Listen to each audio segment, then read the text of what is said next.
Hi, I'm Dr.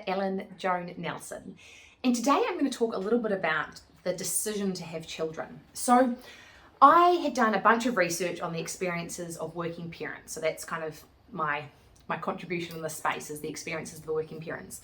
But I've also now talked to some people who are workers and are not parents, and there are people that decide not to have children for whatever reason, and that's absolutely fine. So I just want to be really clear there.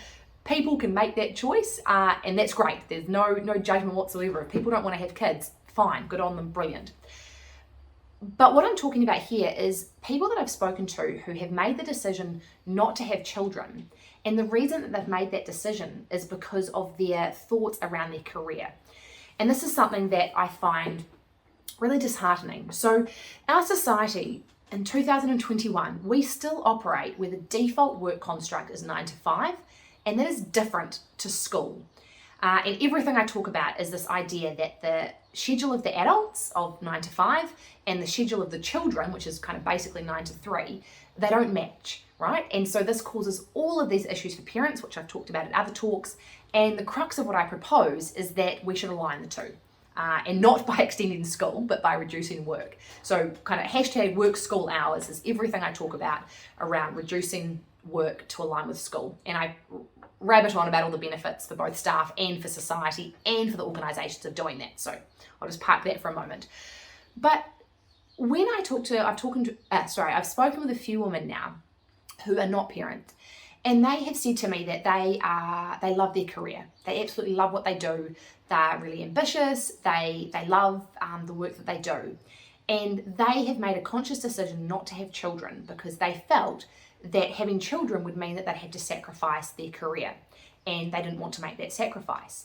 And I think that that is really, really sad. Not sad that those women made that choice. I totally respect that. But sad that they even have to make the choice. And that's what I want to be really, really clear. So absolutely, people make decisions for themselves and make choices based on what's right for them.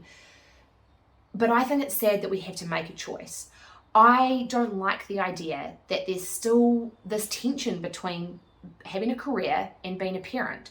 The current society, the current construct still means that for people to have a fully kind of flourishing full-time career, that's really difficult to do that at the same time as doing everything you want to do as a parent. It's kind of like this idea of mum guilt or, parent guilt absolutely exists, right? You kind of can't have both in the fullest proportions. Yes, you can have both and you get, good things out of both of them, but there's still this tension because work is 9 to 5. So if you want to be a full-time worker, you can't pick your kids up after school. And I think that is a real issue with our society, that the two don't align and you still have to kind of toss up between the two. And so when I've talked to these people that have decided not to have children because they feel that it wouldn't align with their career, I think, gosh, our society's in a bad position. We really need to change that so that it's not a case of needing to make that choice. So people can choose not to have kids because they don't want kids. Great, but please don't put people in this position where they have to make that decision based on their career. You should be able to have both, a full-time career and be a fully dedicated parent. Not kind of, I'm losing my thoughts, that you shouldn't have to decide between the two. You shouldn't have to kind of let one take priority. Even with people that are in a relationship or, households where there's two parents, there's so many couples that I talk to where one of the parent has to take a backward step in their career. It's sort of impossible for both parents to work full-time and do what they want to do with the kids. And again, I'm like, we shouldn't have to make these decisions. We shouldn't have to choose, do I have kids or do I have a career? We shouldn't have to choose, does mum or dad take the backseat with the career? We should just be able to have both. So, that's just what I wanted to talk today. Thank you very much.